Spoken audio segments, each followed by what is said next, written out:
Player comparisons. When it comes to the draft, comparisons are bound to happen, as it's an easier way to communicate a prospect's playing style, which allows management and the fans to have some type of idea on who they drafted, or perhaps who the new franchise player will be. However, because of the sporadic development curve of a prospect, we have seen some absolutely absurd comparisons. Comparisons that made fans extremely excited, only to figure out that their player was a bust. Or on the flip side, comparisons that made fans think they drafted the next Yakupov, only to have a superstar come out of nowhere. Player comparisons is an extremely slippery slope, if not a near impossible task to project. But with that being said, I personally love player comparisons, as it instills more excitement and it's just a fun talking point. In today's video, we're going to go over the most outrageous draft comparisons from the last decade. So comment down below if your team has ever had the next great one who turned out to be a bust. I'd love to know. And I'm not sure if we would have hit 30,000 subscribers by the time this video is posted, but if we did, thank you guys for all the insane support.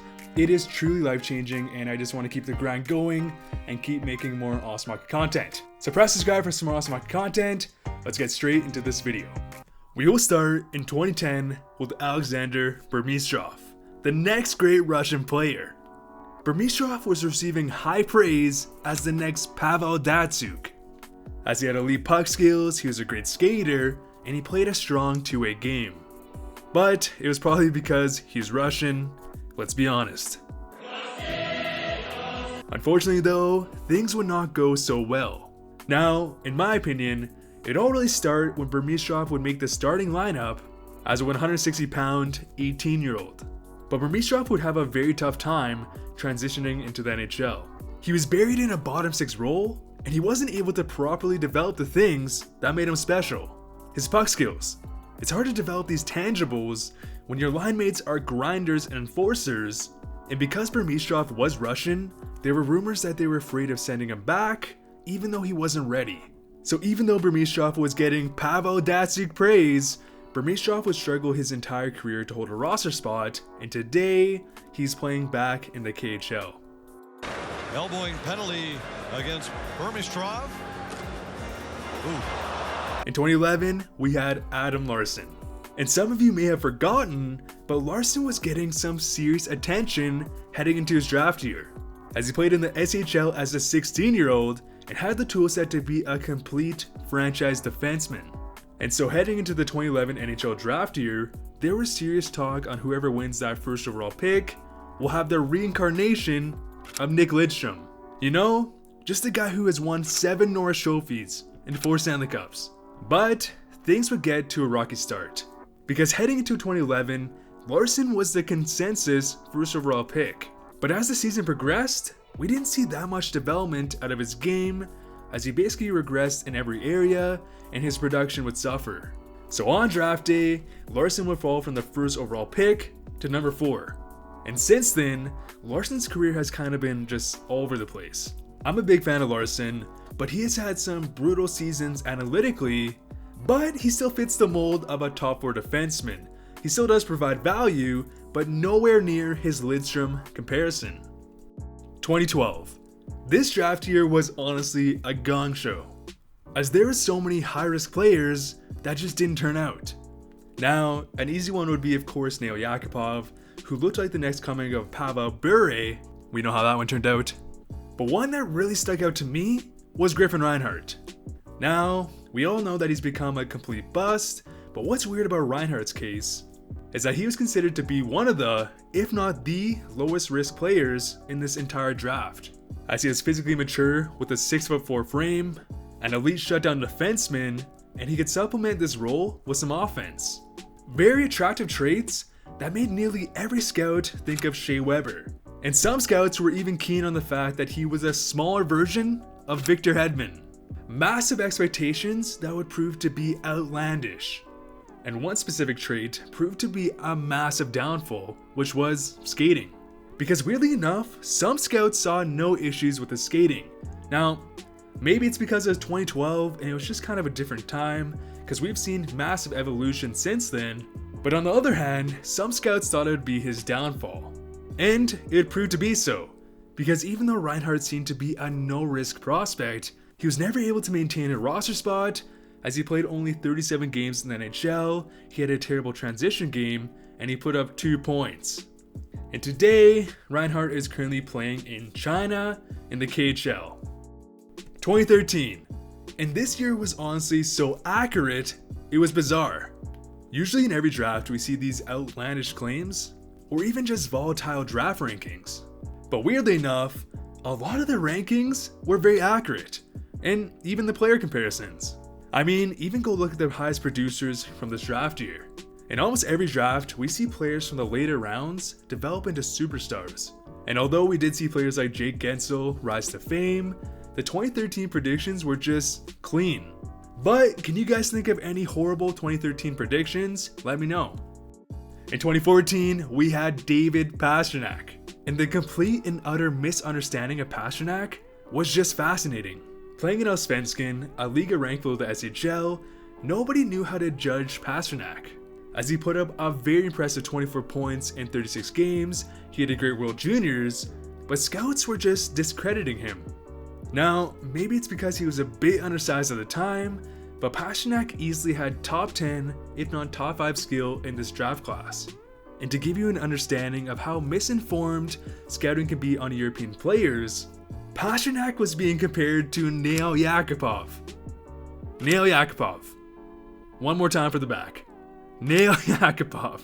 And what's crazy about Pasternak's journey is that the next season, Pastrnak would walk into Boston and outproduce every single other forward in the draft, as he put up 27 points in 46 games, really emphasizing that scouts didn't have a proper idea of Pasternak's potential.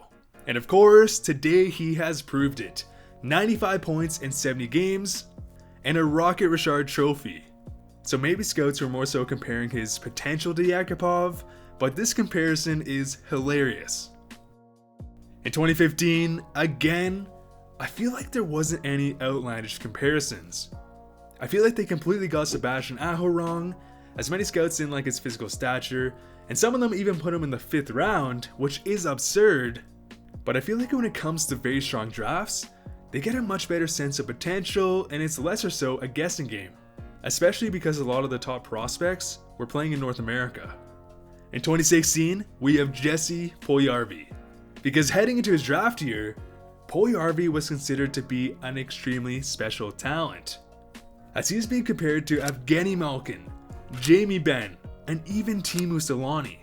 And it made sense, as he light up Liga as a teenager and put up an unbelievable 17 points in the World Juniors. So when he slid to Edmonton at number 4, he was considered to be a potential massive steal.